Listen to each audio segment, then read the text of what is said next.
हे बघा की एखादी भूमिका घेतल्यानंतर आपल्या भूमिकेवर संशय घेतला जाणार नाही याचा प्रयत्न प्रत्येकाने करायचा असतो. मला बाकी काही त्याच्यात मला इंटरेस्ट नाही. माझी भूमिका स्पष्ट आहे, आमच्या पक्षाची भूमिका स्पष्ट आहे, आमच्यात कुठल्याही बदल होणार नाही. अहो हे अजून तर काहीच नाही हो. त्यांचा 302चा आरोप फक्त सरकारने टाकावा. कमीत कमी 50 कंप्लेंटवाले मीच घेऊन जाईल डीजीकडे. 50.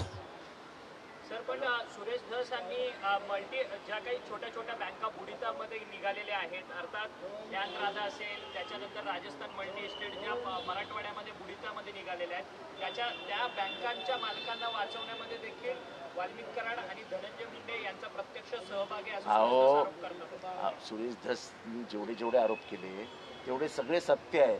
अहो त्यांचं गव्हर्नमेंट आहे ना आता. म्हणजे इतका 2014 सालानंतर गोपीनाथ मुंडे जे म्हणाले होते ते मला आठवतं की हा भस्मासूर आहे. कोण म्हणालेलं मी म्हणतोय का? नाही, हे स्वतः गोपीनाथ मुंडे म्हणालेले की या भस्मासूरला मीच संपवणार. पण दुर्दैवाने तेच बिचारे अपघातात वारले आणि हा 2014 नंतर वाढत गेलेला भस्मासूर आहे. सर ये जो आज 2 दिन की बैठक होने वाली है, एक मिनट, एक तो हिंदी में पूछ रहे हो तो मराठी में पूछो यार. एक बार हो जाने दो ना यार. म्हणाला की आपल्या भूमिकेवर संशय घेऊ नये असं प्रत्येकाने वागलं पाहिजे. तर सुरेश धस यांची आत्ताची जी भूमिका आहे ती संशय कसं आहे आता निर्माण करणारी आहे का? तुम्हीच करता ना. नाही. तुम्हीच करता ना. ते दादांना भेटले. अशा वेळेस जेव्हा युद्ध सुरू असतं तेव्हा समोरच्या सेनापतीला भेटायचं नसतं. राजकारण जरी असलं तरी उद्या जाऊन मी अगदी त्यांच्या घरीच जाऊन जेवलो तर माझ्या भूमिकेवर लोक संशय घेणार. सरकारची काय अपरिहार्यता आहे की त्यांनी असा वाईट दिलाय की उपसा सिंचनाच्या जे थकबाकी राहिली होती अजितदादांच्या खात्याकडे ती मागण्यासाठी मी आज गेलो. चांगलं, आजचा मुहूर्त चांगला होता वाटतं. आज काहीतरी ग्रहमान पण बदललंय ना. कुठला तरी ग्रह एकत्र आलेत वगैरे असं काहीतरी आहे. बघा तुम्ही तपासून. धनंजय मुंडेचा राजीनामा होत नाहीये, सरकार मागत नाहीये, अशी सरकारची काय अपरिहार्यता आहे तुम्हाला वाटते? कारण ते तुम्ही सरकार चालवणाऱ्या देवेंद्रजी फडणवीसांना विचारा. मी काय सांगू शकतो त्यांची काय अपरिहार्यता आहे. पण ह्याच्यातनं सरकार बदनाम होत आहे. आणि सर्वात हे सांगतो तुम्हाला की सर्वसामान्यांच्या मनात एक तर त्या खुनाबद्दल प्रचंड चीड आहे. प्रचंड चीड. आणि इतका घाणेरडा, इतका विकृत, इतका घृणास्पद क्रिया केल्यानंतर त्याला वाचवण्याचा जो काही प्रयत्न केला जातोय, मी अजूनही सांगतो धनंजय मुंडेंनी खून केला असं माझं म्हणणं नाही. पण माझं 100% म्हणणं आहे की वाल्मिक कराडेचा प्लॅनर आहे. आणि गेले 10 वर्षातले जे काही खून झाले आहेत त्याच्यातले 80% खून वाल्मिक कराडनी प्लॅनिंग करून केलेले आहेत. तो विकृत आहे, तो सायकोपॅथ आहे, तो सिरियल किलर आहे. आज मी याची बापू अंधळेची हे पाठवली आहे FIR. त्याच्यामध्ये आरोपी येतो. माझा हे आहे की महाजन ज्यांची बदली केली सरकारने, त्या महाजन नावाचे इन्स्पेक्टर, परळीला इन्स्पेक्टर होते, त्यांनी आजपर्यंत वाल्मिक कराडला अरेस्ट का नाही केली? काय त्याला मोकळं सोडलं होतं? आणि हेच महाजन हे केजला इन्स्पेक्टर होते जेव्हा हे सगळं लफडं झालं तेव्हा. एकंदरीतच मुंबईतून जितेंद्र आव्हाड बोलत होते आणि यावेळी त्यांनी अनेक महत्त्वाचे दावे केलेले आहेत. काही आरोप सुद्धा त्यांनी वाल्मिक कराडवरती केले आहेत. तर खासदारांना फोन आला नाही असं स्पष्टीकरण सुद्धा आव्हाडांनी दिलंय. त्यानंतर इतरही राजकीय बातम्यांचा वेगवान आढावा न्यूज पॉइंट 20च्या माध्यमातून. उबाठा खाली झालेली आहे, आता कोणाला जायचंय तिकडे जाऊ दे असं म्हणत मंत्री उदय सामंतांनी राजन साळवींचं नाव न घेता टोला लगावलाय. राजन साळवी नाराज असून ते भाजपच्या वाटेवरती असल्याच्या चर्चांवरून सामंतांनी हा निशाणा साधलाय. राष्ट्रवादी काँग्रेस, शरदचंद्र पवार पक्षाच्या युवक, महिला आणि विद्यार्थी सेलच्या आज बैठका होणार आहेत. पक्षाच्या प्रमुख नेत्यांच्या उपस्थितीत होणाऱ्या या बैठकीत काही बदल केले जाण्याची शक्यता आहे. सर्वच सेलच्या प्रमुख पदांवरती नव्या चेहऱ्यांना संधी देणार असल्याची माहिती आहे. मुंबई भाजपचे अध्यक्ष आशिष शेलार राज ठाकरेंच्या भेटीला पोहोचले. त्यानंतर आता मोहित कंबोज सुद्धा शिवतीर्थावरती दाखल झालेत. आगामी मुंबई महापालिका निवडणुकीच्या पार्श्वभूमीवरती ही भेट महत्त्वाची मानली जाते आणि म्हणून या भेटीत नेमकं काय ठरतंय याकडे सगळ्यांचं लक्ष लागलंय. काँग्रेस मुख्यालयाचा पत्ता बदलणार आहे. दिल्लीमध्ये काँग्रेसनं नवं राष्ट्रीय मुख्यालय उभारलंय. इंदिरा भवन असं या मुख्यालयाचं नामकरण करण्यात आलंय. येत्या 15 जानेवारीला काँग्रेसच्या या नव्या मुख्यालयाचं उद्घाटन होणार.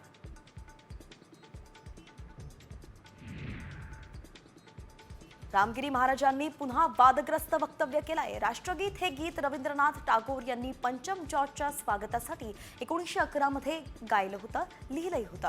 अशा गीताला आपलं राष्ट्रगीत मानणं योग्य नाही असं ते म्हणाले आहेत.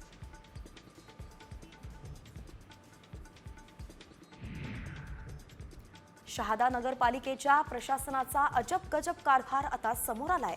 रस्त्याच्या कामाची निविदा उघडण्याआधीच त्या रस्त्याचं काम पूर्ण झालं असल्याचं सांगण्यात आलेलं आहे. संबंधित प्रकाराची चौकशी करून कारवाई करण्याची मागणी मनसेनं केली आहे. सांगलीच्या मिरज शहरामध्ये दिंडी बेस्ट परिसरात बेकायदेशीर सुरू असलेल्या गॅस रिफिलिंग सेंटरवरती पोलिसांनी छापा टाकला. छाप्यात 6 गॅस सिलेंडरच्या टाक्या, गॅस रिफिलिंग साहित्य आणि एक रिक्षा असा 1,36,000चा मुद्देमाल जप्त केलाय. दोघांना अटकही करण्यात आली आहे.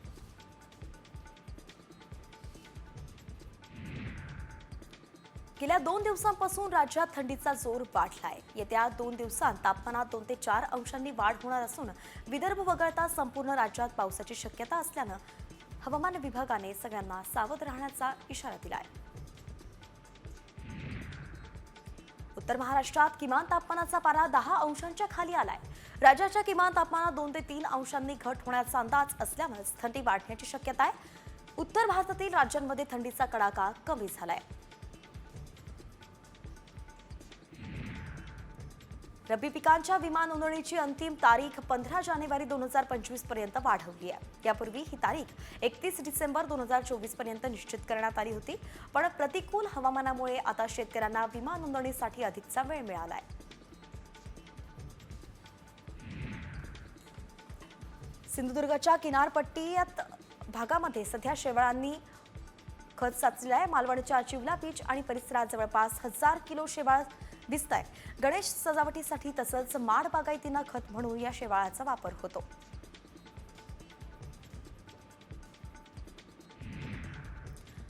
भंडारा जिल्हा पोलीस दलाच्या वतीनं रेसिंग डे निमित्त विविध विभागांच्या प्रदर्शनाचं उद्घाटन पार पडलं. भंडारा जिल्हा पोलीस दलाकडून जिल्ह्यातील सर्व पोलीस ठाण्यात विविध कार्यक्रमाचं आयोजन करण्यात आलंय.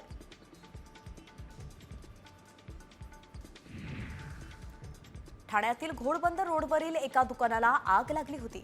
या आगीत पुलावरील वाहतूक विस्कळीत झाली होती. आजूबाजूच्या दुकानाचं यात नुकसान झालंय. अग्निशमन दलाकडून आगीवरती नियंत्रण मिळवण्यात यश आलंय.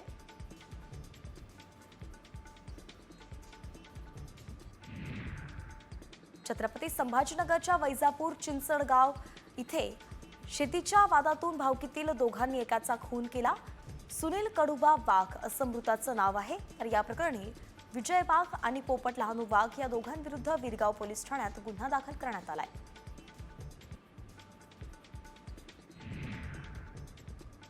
बेकायदेशीर पिस्टल बाळगणाऱ्या गुन्हेगाराला पुण्यातील स्वारगेट पोलिसांकडून अटक करण्यात आली आहे. मिळालेल्या गुप्त माहितीच्या आधारेच पोलिसांनी आरोपीला ताब्यात घेतलेलं आहे. ऋतिक सासणे असं अटक करण्यात आलेल्या 24 वर्षीय आरोपीचं नाव आहे. पोलिसांकडून अधिकचा तपास सुरू आहे. बोगस डॉक्टर ओळखणं आता आणखी सोपं होणार आहे. यासाठी महाराष्ट्र मेडिकल काउन्सिलनं पुढाकार घेतलाय. महाराष्ट्र वैद्यकीय परिषदेनं राज्यातील अधिकृत डॉक्टरांना महिन्याअखेरीस QR कोड देणार आहेत. या प्रणालीमुळे बनावट डॉक्टरांपासून रुग्णांना संरक्षण मिळेल.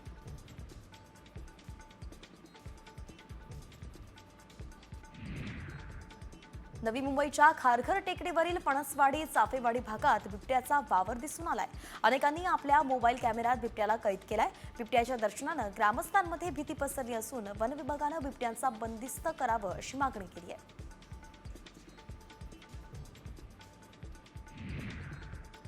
खारघर टेकडीवरती बिबट्याचा वावर असल्याचं समोर आलेलं आहे.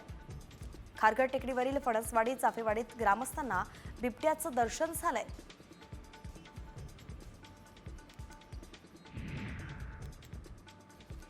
साताऱ्याच्या खटाव तालुक्यात सूर्याची वाडी तलावात ग्रेटर फ्लेमिंगोचं आगमन झालंय. फ्लेमिंगोसहच पट्टेरी राजहंस, पोचार्ड, पिंकटेल आणि इतर 50हून अधिक प्रजातींचे आकर्षक पक्षी या ठिकाणी पाहायला मिळतात. सुरक्षित नैसर्गिक अधिवास आणि अन्नसाखळी उपलब्ध झाल्यानं यावर्षी परदेशी पाहुणे वेळेवरती दाखल झालेत.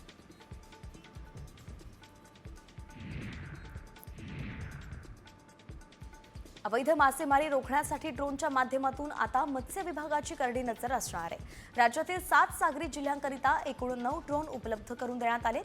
मत्स्य व्यवसाय मंत्री नितेश राणेंच्या हस्ते मुंबईत या कार्यप्रणालीचं उद्या उद्घाटन होणार आहे. महाराष्ट्राची कुलस्वामिनी आई तुळजाभवानी मातेच्या शाकंभरी नवरात्रोत्सवानिमित्त छबिना मिरवणूक काढण्यात आली. वाजत गाजत निघालेल्या या छबिना मिरवणुकीत पुजारी, मंदिर संस्थांचे अधिकारीही सहभागी झाले होते. 14 जानेवारीपर्यंत शाकंभरी नवरात्रोत्सव साजरा केला जाणार आहे. सीईटीच्या सुधारित तारखा जाहीर करण्यात आल्या आहेत. अभियांत्रिकी, फार्मसी आणि कृषी अभ्यासक्रम प्रवेशासाठी 9 एप्रिल ते 19 एप्रिल दरम्यान सीईटी होईल. तर 3 आणि 5 वर्ष विधी अभ्यासक्रम, MCA, MBA, BBA, BCA अशा परीक्षांचं सविस्तर वेळापत्रक सीईटी सेलच्या वेबसाईटवरती उपलब्ध आहे. प्रत्येक गावाची आपली खास ओळख असते. ही ओळख संपूर्ण महाराष्ट्राला हवी म्हणून गडकिल्ल्यांची भ्रमंती करताना आपल्या जिल्ह्याचा परिचय सर्वांना व्हावा या उद्देशानं झपाटलेल्या तरुणांनी भंडारा जिल्हा अन्न भातावर भिडला या आशयाच्या समर्पक ओळी टी-शर्टवरती प्रिंट करून अभिमानानं प्रवास केला.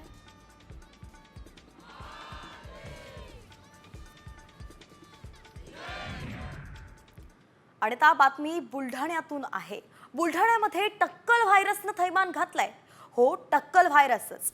कारण या आजारामुळे 3 दिवसांमध्येच नागरिकांना टक्कल पडतंय. बुलढाण्यातल्या बोंडगाव, कालवड आणि हिंगणा या 3 गावांमध्ये या व्हायरसनं थैमान घातलंय. शेकडो लोकांना टक्कल पडतंय. नागरिकांच्या डोक्याला आधी खाज येते, नंतर मग केस गळतीला सुरुवात होते आणि अगदी 3ऱ्या दिवशीच माणसाला टक्कल पडतं. विशेष म्हणजे महिलांची संख्या सुद्धा लक्षणीय आहे. शॅम्पू वापरल्यानं लोकांना टक्कल पडत असल्याचा दावा काही डॉक्टर्सनी केला आहे. मात्र शॅम्पू न वापरणाऱ्या लोकांचेही केस जात आहेत आणि म्हणूनच खळबळ उडाली आहे.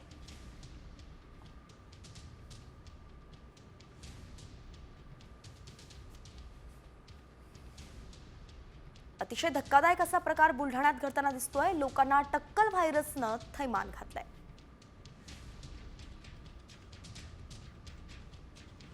30 लोक आहेत. 30 कोणतं गाव आहे हे? बोंडगाव गाव आहे. खाटकेळ गट ग्रामपंचायत आहे.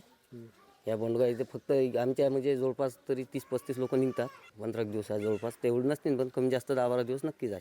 कशामुळे केस जात आहेत काय? ते काही त्याचं निदान लागलं नाही अजून. नाही त्याचं पाण्याचं आहे की काय कशानं हे काही अजून निदान नाही. आम्ही गेलो होतो पोटोकार डॉक्टरकडे. त्यांचं फक्त निदानात सांगितलं बा शॅम्पूनं गेले. पण ते शॅम्पू काही नाही, पण बरेचसे लोक तेच आहे. बरं, यासोबत काही महिलांचे सुद्धा डोक्यातले केस गेले का? हो गेले. हो ना, महिलांचे चालले. किती महिलांचे डोक्यातले केस गेले? आता लोक 4 महिला आढळल्या. बाकी जे आहेत ते काही दाखवून नाही राहिले. काय लोकांमध्ये काय भीती? टक्कलचं प्रमाण वाढलेलं. आता गोचका हाती घेतला की हातीच येते केसायचा, म्हणजे निर्जीव झालेलं आहे. वातावरण इतकं खराब झालेलं आहे गावामध्ये. एवढे लोक भयभीत झालेले आहेत. गेल्या 10 दिवसापासून हा आजार चालू आहे. आणि सर्वप्रथम आताच हे विलास भाऊ बोलले यांच्याच घरामध्ये झाला. यांच्या घरामध्ये 3 महिलांचे टक्कल झाले. आणि तिथून समजलं आपल्याला की बा हे केस गळती होत आहे. तर मी यांना डॉक्टर पटोकारकडे पाठवलं अकोला. आणि तिथून समजलं की डॉक्टर साहेबासोबत बोलल्यानंतर की बा हे शॅम्पू न होत आहे. पण काही पेशंट असे आहेत 50 ते 55 वर्षाचे की त्यांनी आयुष्यामध्ये शॅम्पू कधी लावलेला नव्हता. मग त्यांचे पण टक्कल पडलं. आणि एका घरामध्ये चालू झालं की 3-3, 4-4 पेशंट होता एका घरात. त्यामुळे गावामध्ये खूप भीतीचं वातावरण पसरलेलं आहे. भोनगाव PSC अंतर्गत एमओ वगैरे येऊन गेले इथून. आणि त्यांनी पाणी नमुने घेतले. आणि काही त्यांच्या आता तात्पुरत्या स्वरूपात एक एमओ म्हणून त्याने त्यांची जबाबदारी पार पाडली. कॅमेरामन सुनील मोरेसह मी संजय जाधव, बोंडगाव, शेगाव, बुलढाणा.